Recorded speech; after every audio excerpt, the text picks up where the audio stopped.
Good afternoon to everyone.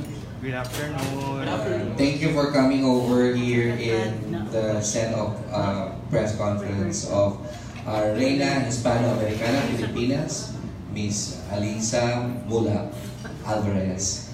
So this is another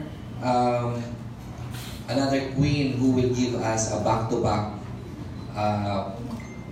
queen for 2018. And I'm very positive. That Alyssa can make it.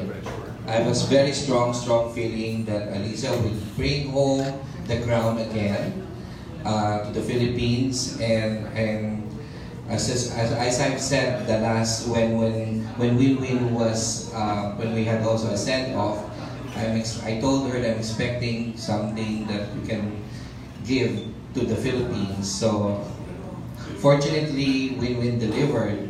So this time, and I'm sure and I'm positive that Alyssa will bring home the crown again. So I just want to say congratulations, Alyssa. I know that you are the perfect epitome of Miss Reina Hispano-Americana. You are so talented, and at the same time, you're so beautiful, and you're very smart. That's what they're looking for. And also, you have to promote the advocacy of the Reina Hispano-Americana, which is to promote the historic culture, not only in the Philippines, in Asia, but to the world. Thank you. Bessie? First and foremost, all the best in Bolivia. When Alyssa actually won the pageant, we all know that she won the pageant less than 2 weeks ago. And right after that, like the same night, the organization from Bolivia was messaging us already, send Alyssa's photo, send Alyssa's photo. So we're very excited to actually have and to welcome you in the pageant. And we've been hearing a good remark from them as well. And so we're very excited to welcome you, hopefully on Monday, to arrive in Santa Cruz. And I'm pretty sure that you'll do very, very well. And I'm sure mabibighani sila sa boses ni Alyssa. Kung napasayaw si Win-Win last year, then Alyssa will be able to sing for them naman this time around. And we're very happy and excited for that because alam naman natin yung Reina, gusto nila yung mga nagpo-perform, diba? And Alyssa is a definite performer. So I'm very positive and happy about it. And so all the best, good luck, enjoy the pageant, and send us photos from Bolivia. Thank you, Bessie. And now, the Lady of the R.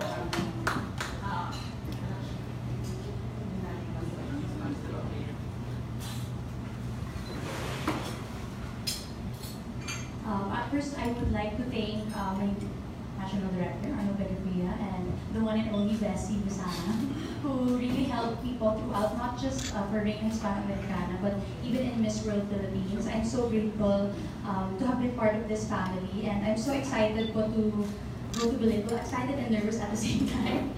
Yes, but I promise I will really do my best. I'm also very grateful for all of your support po here. Maraming salamat po sa pagpunta niyo and sa magbibigay niyo ng oras sa akin, sa aking send-off po. I'm really truly so grateful, and natin ko po yung support na yan sa pagpunta ko po sa Bolivia, and I really hope to make you all proud, and I wish I can bring home the Reina Hispano-Americana 2018.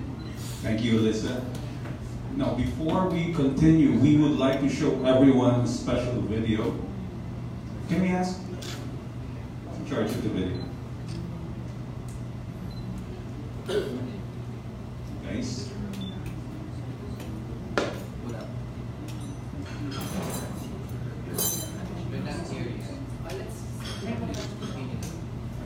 Before we do that, we now open our Q&A for Alyssa. So if you have any questions, please feel free to approach the mic and state your name and affiliation. Which mic is that? Which one?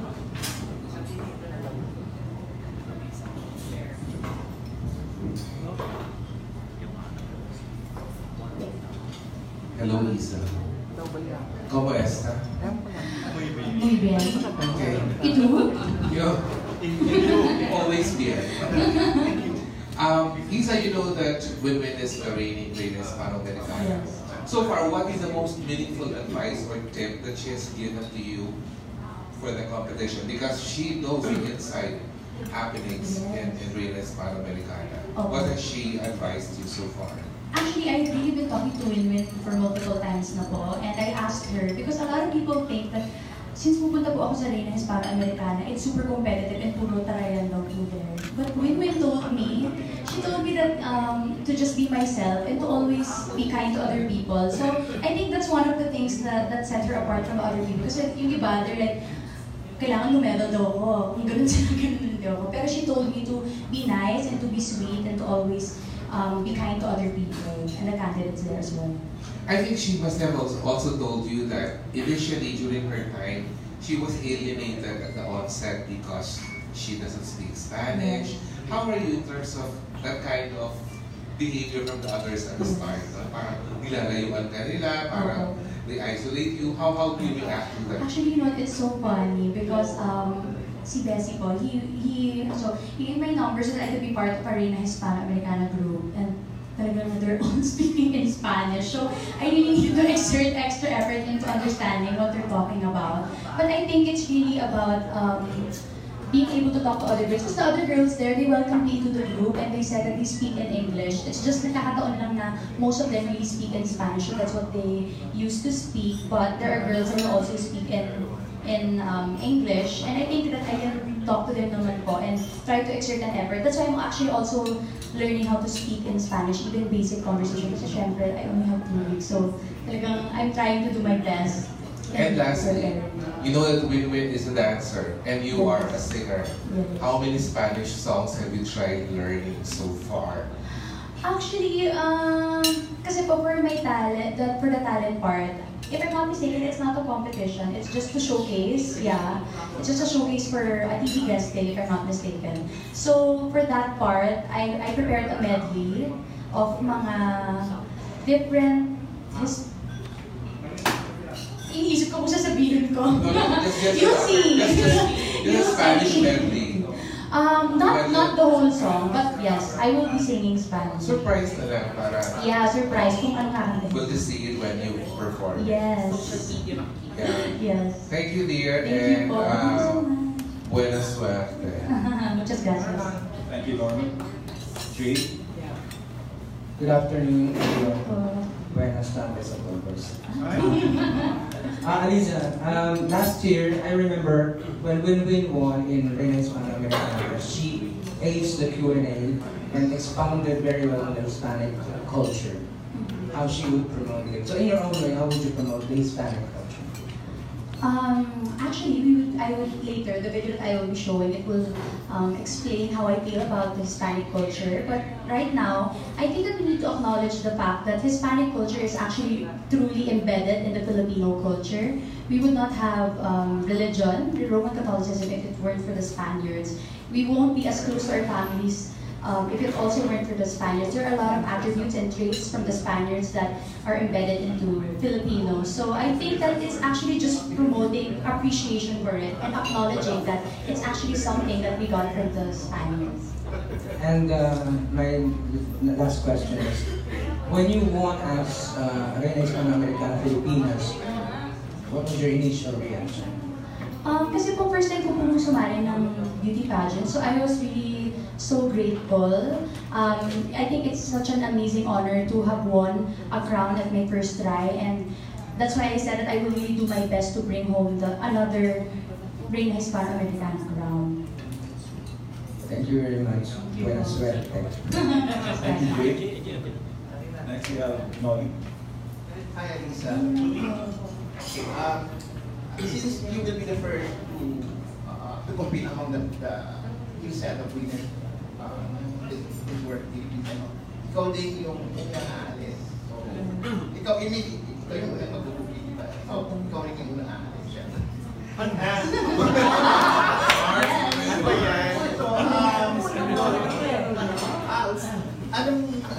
In what aspect of preparation can you involved since you have only 3 weeks to prepare? Actually, I had 2 weeks, less than 2 weeks. Actually, if you will be specific about it, I really focused more on well, aside from my gowns, kasi kailangan naka-rush, and yung national costume ko, I focus on learning more about speaking in Spanish, because of course, when I get there, I don't want to seem unprepared. Even if I don't speak in Spanish fluently, I still want to be able to initiate even short conversations with the people there. And at the same time, I'm also learning, of course, syempre some of the Q&A questions there are related to Hispanic culture. So, ibang-iba po siya from the Q&A I prepared for Miss World Philippines. Okay, and nag-seek ka ba ng advice from your mga former living with na kamag-anak mo like Charlene? Yes. Tita Charlene was talking to me during Miss World Philippines. She has constantly been advising me to continue being myself and to always do my best and to always speak from my heart. Thank you. Thank you. Hi, Alyssa. I'm Robert from the Laboratory. Number one, question number one. Maybe on the side naman, why did you choose to focus on pageants instead of showbiz? Since you're from a clan of showbiz. Yes, actually before po, I was already a singer. I was like 14 years old. I was so young. And then I stopped because I wanted to finish my studies. And then after that, I wanted to go back to showbiz. But then a lot of people were encouraging me because they said na parang bagay daw ako mag-pageant. Kasi when you get to talk to me, you'll really get to see na marami akong opinions about everything. So people were saying na you should join beauty pageants. And I really like being able to inspire other people and also supporting causes. So it's perfect, diba? Parang beauty pageants, that, especially Miss World Philippines, it was really about that, being able to help other people. Okay, now that you're a beauty queen and you're going international, what are the things that kailangan mong i-sacrifice? Alam niyo po, i-admit ko talaga na hindi ko yung kumain. I really love to eat, especially when I'm tired. Kasi po, like, ito nga, wala na, sinasabi ko kay Miss, wala na akong time. Ibabawin lang ako sa tulog sa aeroplano papuntang Bolivia. Kasi wala na po akong time to do anything. Like, I really have to focus because I only have 2 weeks. So I have to fit everything into my schedule. So, yun. And I can't eat rin naman kasi yung mga iba, naka-celebrate na, nakakain na sila. Kasi yung mga pageant nila, it's not super close. Ako talaga the next day, parang naisip ko talaga, ano ba ako? Like, pinag-isip ko talaga siya. So, yun ang sacrifice ko. And of course, may time with my family. I'm super close with my family, especially my sisters. So, yung mga sisters ko, actually, they're not sweet. Like, they're not the sweet type. Ako po yung pinakamalambing. Pero ngayon, since they don't see me, every time I go home, in fairness, sweet na sila sa akin. Kasi hindi nila ako nakikita. So, now, since nakita na nila ako sa bahay, na paunti-unti, pero alis rin ako, sweet sila sa akin. Talagang they're like, Ate, what can we help you with? Tapos like, mahal nila ako. Yeah, so that. Okay, thank you. Good luck and congratulations. Thank you po. Thank you, Bobby. Next question. Pretty. Hi, win-win. Hi, Alyssa. Sorry. Mananalo pala siya, kaya win-win. Hopefully you will win. We're so positive that you will get the second title for the Philippines. And my question is, what would be your advocacy for the Reina Hispano-American pageant? Well, as what our national director said, it's really about promoting Hispanic culture. But you know what, I really have a problem with that word, yung promoting, kasi it's not really promoting it. If it's already in our culture, it's really more about spreading awareness that it's already in our culture. And we have to give gratitude and appreciation to the Spaniards for that. So yun po, it's about helping other people understand na there are a lot of things we should be grateful for sa mga Espanyol po. Like, yun nga po, very, very important is religion. Like, in the entire Asia, we're the only Roman Catholic nation. Do you have any personal advocacy that you would want to share to your fellow candidates or to the organizers in Bolivia? Oh, well, in terms of personal advocacy, it's still the same as Miss World Philippines. I'm still working with Gentle Hands Incorporated in empowering and inspiring children who come from abused homes. Best of luck and Thank you po. bring all the crowd. Thank you, Free. Okay. Hi, Alyssa. Hi. Long time no see. Okay. My name is Erwin from the Banyan Press Society.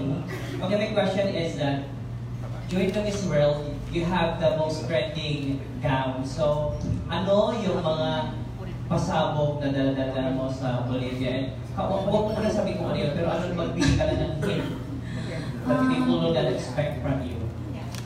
That people will not expect.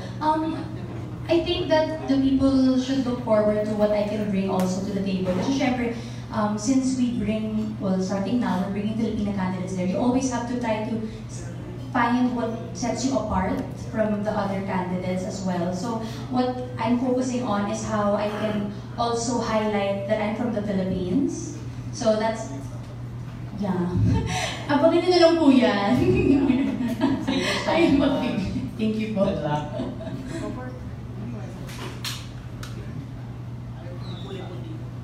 Any other questions?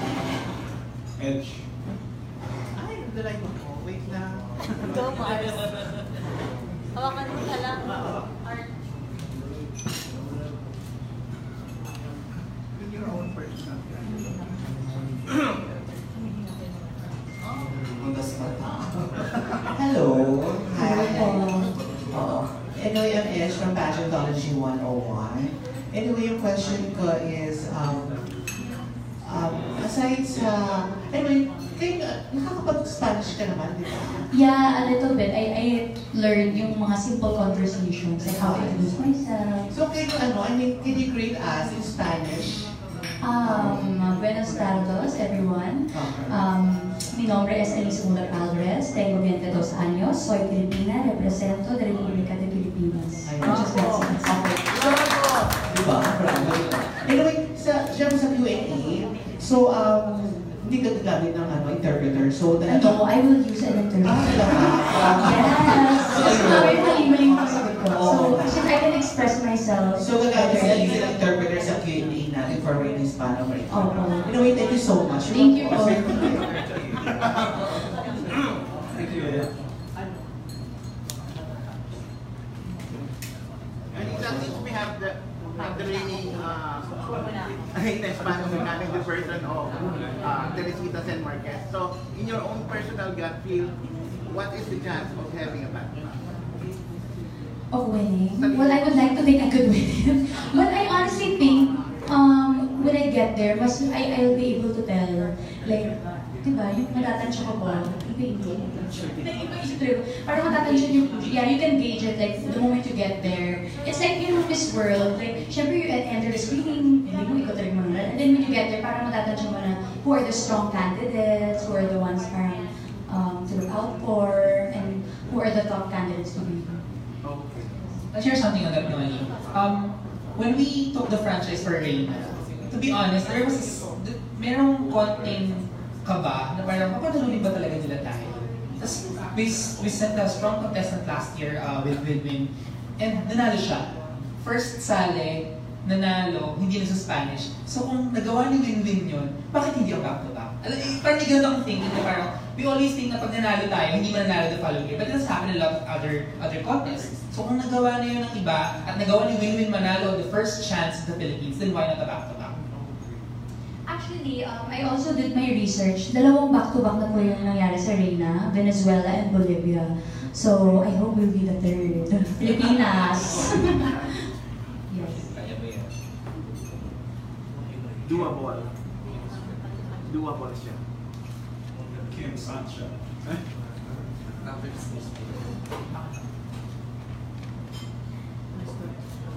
Last question. Any more questions? Before the video. And then,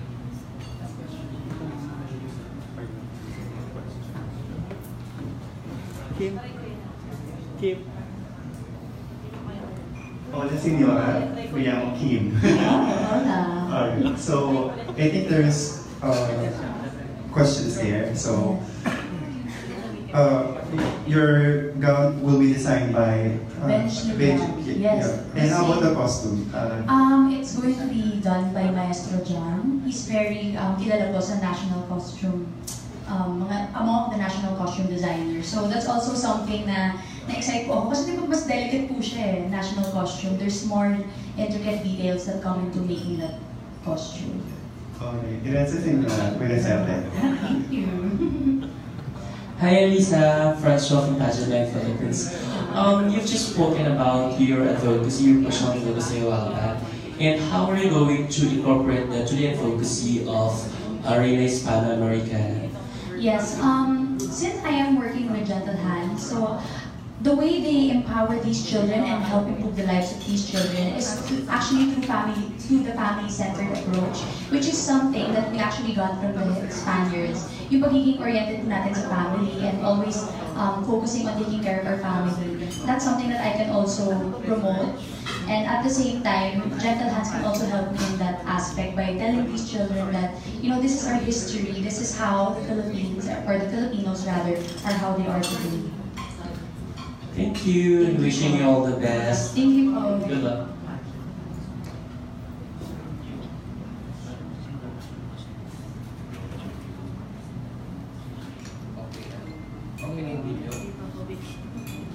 Unfortunately, not yet.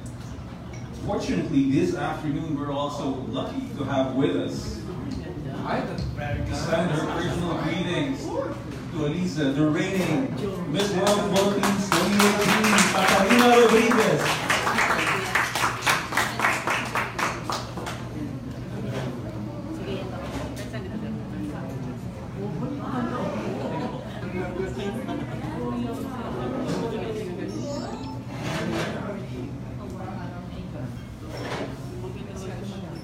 Katarina, please.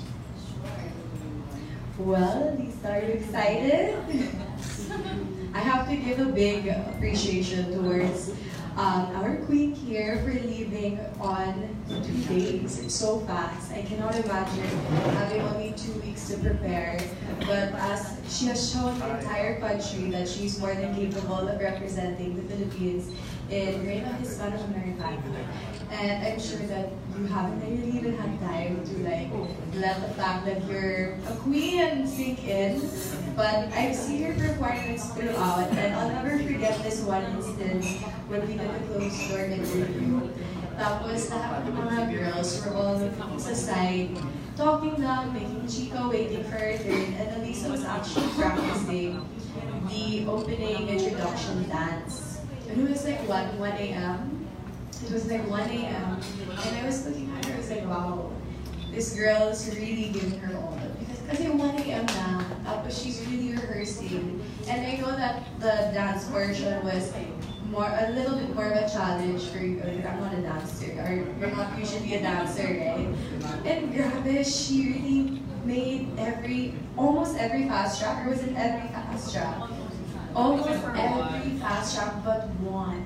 That's amazing. And she really put effort into each one. Like, of course, when you're there, you're competing, you're looking how the other girls perform, and you were on point every single moment. You always look fresh, you didn't look tired, and I know you know what you're up against because these Latinas, they're tough.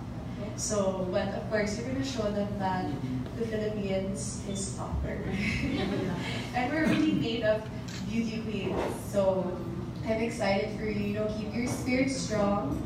You're the first to compete from the Miss World organization, and you have women's guidance, and I think you really know what to do. I think you're really ready. You gave me a run for my money.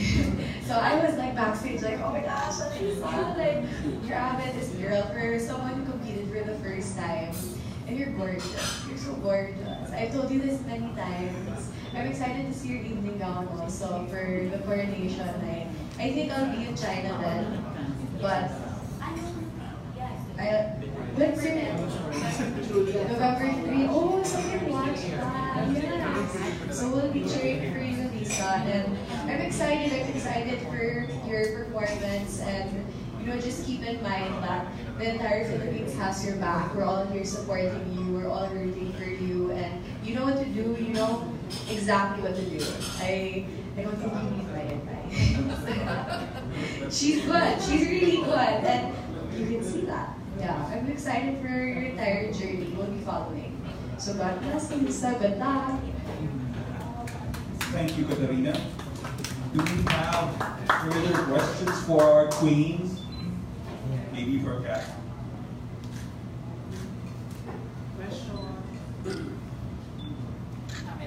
Norman.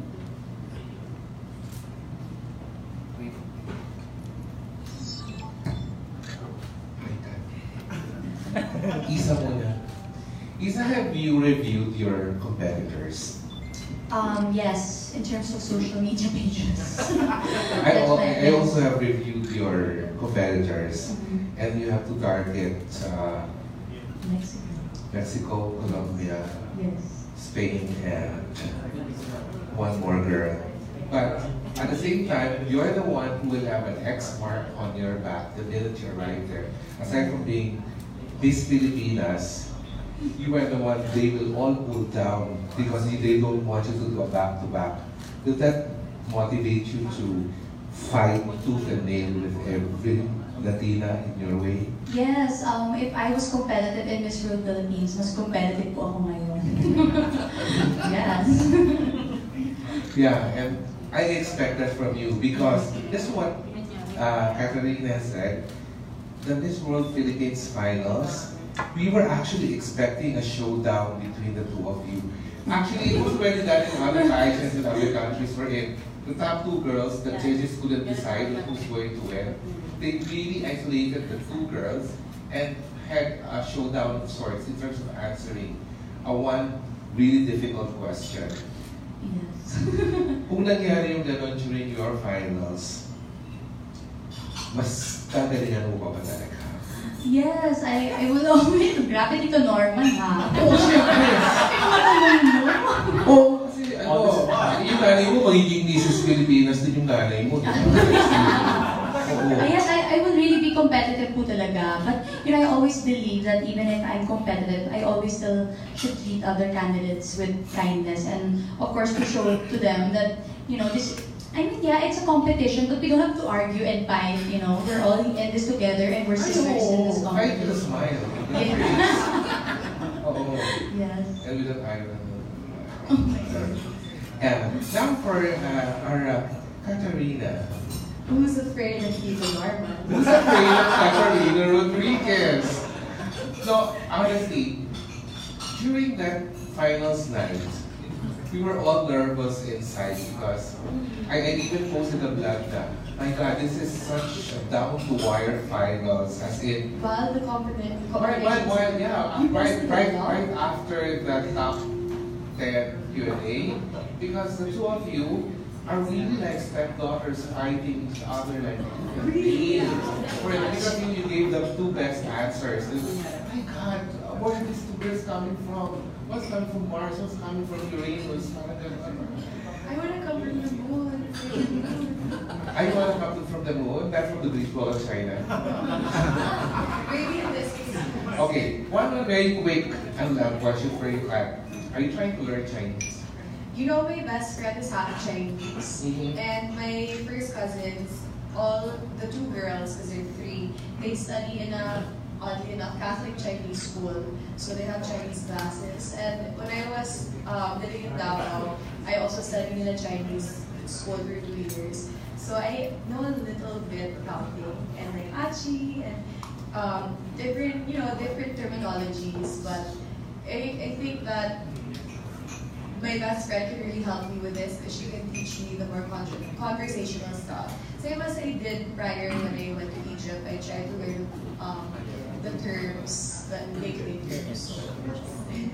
Sige, we look forward to you hearing you speak in Mandarin during your phone send-off. Grabe, ang ganda ng dalawang Rina dito. Ano ako masabi? Pareho. Tito, you have a question? I'm sure you have a question. Yan ang talagang Hi, I just arrived. So getting late to me. Yes, Alyssa, Alvarez, Arnold, and Katarina. You came from a showbiz royalty from the Muhlach land and Alvarez as well. What's this? And you're planning to duplicate the winning of Win-Win Marquez. Yes. Where do you get your inner strength, Alyssa? I'm really getting my inner strength and motivation from the Filipino people. Alam niyo naman po, grabe mag-support ang Pinoy at grabe magmahal ang Pinoy. So, I'm so grateful to all of the Filipino fans who have been supporting me. And at the same time, I'm so grateful to my family, to my friends, to my admins who have been constantly helping me in these past 2 weeks of preparation. So all of these things combined, these are what strengthens me to continue to do my best to win the Reina Hispano-Americana. Thank you, Alyssa. Last question. Anong advice na bigay ni Lola Nena mo and sa Muhlach? Well, kasi kanina ko sa mommy ko. Well, the last, before, even when I was in showbiz, what my Lola Nena used to always tell me is that to always stay true to myself and to always remain humble and to always treat other people with kindness, no matter who they are. So, yun po ang advice ko sa akin ni Lola Nena. Thank you po.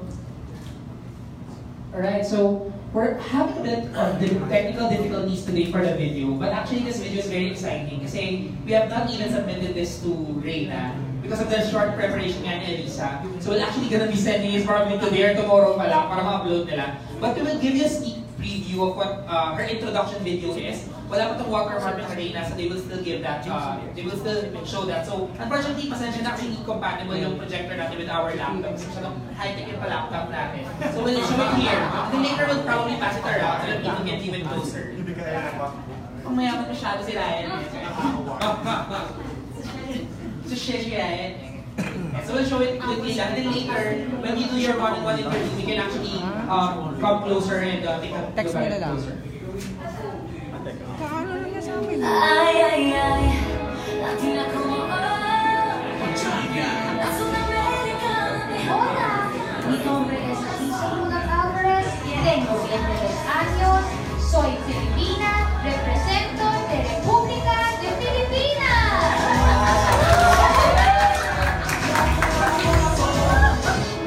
I would like to share a couple of trivias about myself. First, I am a dual citizen. I am Filipina and Spanish. My Spanish roots come from my great-grandfather from my mother's side, who was born in Barcelona, Spain. However, in 1903, he, along with his parents, migrated to the Philippines. Although I do not speak in Spanish fluently, I would love to have the opportunity to learn how to do so. Second, I am a singer here in the Philippines. And my vision is to be able to inspire and empower children to pursue their dreams no matter what other people say. Third, I love learning about history because I value culture and heritage. The Philippine Islands have a unique heritage with a strong Hispanic influence. To this day, the Philippines continues to show traits inherited from Spain. The strong presence and influence of Roman Catholicism, many Spanish last names, fiestas, and other traditions, many Spanish words were incorporated into our native language, Tagalog. Like when people ask, how are you? In Tagalog, they say, kumusta, which is actually derived from the Spanish greeting, como esta. Another Hispanic trait that is embedded in the Filipino culture is our close-knit family ties. Filipinos are very close to their families and they make sure to always spend time with one another while enjoying delicious food together. It is truly such an honor to be part of the Reina Hispano-Americana 2018. I am so excited to meet all of you in Bolivia. I am Alyssa Muhlach Alvarez, your Reina Hispano-Americana Filipinas 2018. Muchas gracias! Viva Filipinas!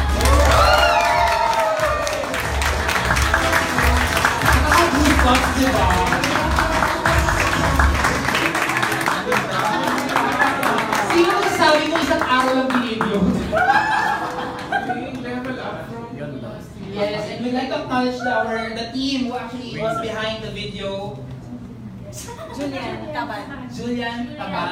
Yeah. So they were up to the challenge to create the video in a very short span of time. Talagang tinatakbo namin yung corona, linggo ng gabi kukunin daw yung corona kasi video takes ganyan. This is very interesting as well that actually Alyssa told me this before that she has a Spanish passport. So very interesting din yun na pagkawin nila, okay, Spanish talaga si ate. I-upload naman siya sa sa... Yes, so we'll be submitting it to Reina because it's actually they're parang sa kanila talaga sila dapat mag-upload and when they upload it, magkakaroon siya ng watermark ng Reina. So you'll be able to see that kasi syempre ang first dibs ng mga video dapat natin sa kanila. I'll turn you back over to T. Thank you, Jessica. So, if we have any more questions for the Queen? When is she leaving? She'll be leaving on Saturday via Philippine Airlines. Tama ba kung nakuha na natin yung you're one of the first few people to fly direct to New York? Tama ba yung nabasa ko sa ano? Direct to New York, the flight to Not yet, pabalik pala. But she'll fly via Philippine Airlines to New York. Then, Panama, New York. Yes, Manila to New York. Manila to New York siya on Saturday. But she'll arrive in Bolivia on Monday. Monday.